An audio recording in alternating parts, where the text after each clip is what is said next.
Assalamualaikum warahmatullahi wabarakatuh.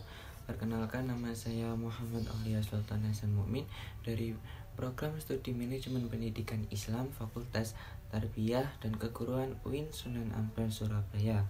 Dalam video kali ini saya akan menjelaskan tentang teknik penulisan karya tulis ilmiah. Mungkin dari kalian semua masih ada yang bertanya-tanya, bagaimana sih teknik penulisan karya ilmiah yang baik itu, dan apa sih tujuan dari penulisan karya tulis ilmiah. Di sini saya akan membahasnya. Tentunya bukan seorang mahasiswa saja yang dibebani dalam membuat karya tulis ilmiah, namun sekarang juga seorang siswa diberikan tugas dalam membuat karya tulis ilmiah, seperti contoh makalah, skripsi, tesis, dan disertasi, dan lain-lain. Dari sekian banyak macam-macam karya tulis ilmiah, yang kita akan bahas adalah teknik penulisan makalah. Apa sih makalah itu?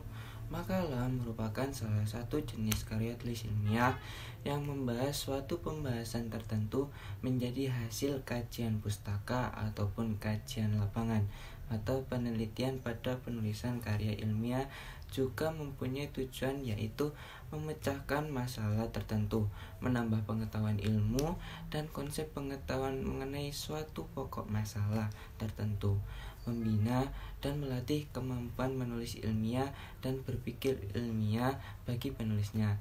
Adapun bahasa yang digunakan pada penulisan makalah, yaitu struktur bahasa yang digunakan pada penulisan wajib sesuai dengan kaidah penulisan bahasa Indonesia, yaitu baku, lugas, kuantitatif, logis, dan efektif. Selanjutnya yaitu langkah-langkah menulis makalah. Langkah-langkah yang pertama adalah menentukan dan judul tema, menentukan permasalahan atau pokok pembicaraan. Yang kedua yakni mengumpulkan bahan-bahan yang akan menjadi bekal untuk menunjukkan eksistensi penulisan. Di sini ada banyak sekali cara, setiap penulis memiliki cara tersendiri untuk menunjukkan eksistensi penulisan sesuai dengan tujuan penulisan. Yang ketiga yaitu menyeleksi bahan-bahan agar tidak terlalu bias dan abstrak. Perlu dipilih bahan-bahan yang sesuai dengan tema pembahasan, yaitu dengan cara catat hal penting semampunya. Jadikan membaca sebagai kebutuhan, terus banyak diskusi dan mengikuti kegiatan-kegiatan ilmiah. Yang keempat yaitu membuat kerangka, karangan uraian tiap topik atau masalah menjadi beberapa pembahasan yang lebih fokus dan agar memudah pengelolaan susunan karangan agar lebih sistematis dan teratur, memudahkan penulis dalam menguraikan setiap permasalahan, membantu menyeleksi materi yang penting maupun tidak penting. Adapun tahapan dalam menyusun kerangka karangan, yaitu yang pertama mencatat gagasan, yang kedua mengatur urutan gagasan, ketiga memeriksa kembali yang telah diatur dalam bab atau per subbab, yang keempat membuat kerangka yang terperinci dan lengkap, yang kelima yaitu mengembangkan kerangka karangan. Proses pengembangan karangan tergantung sepenuhnya terhadap penguasaan materi yang hendak ditulis. Selanjutnya yaitu sistematika makalah. Sistematika yang pertama yaitu bagian pembukaan. Bagian pembukaan tuh biasanya ada lembar judul. Judul sistematika penulisan karya ilmiah paling pertama ialah judul. Pastikan judul yang kamu pilih sifatnya ringkas, komunikatif, dan afirmatif.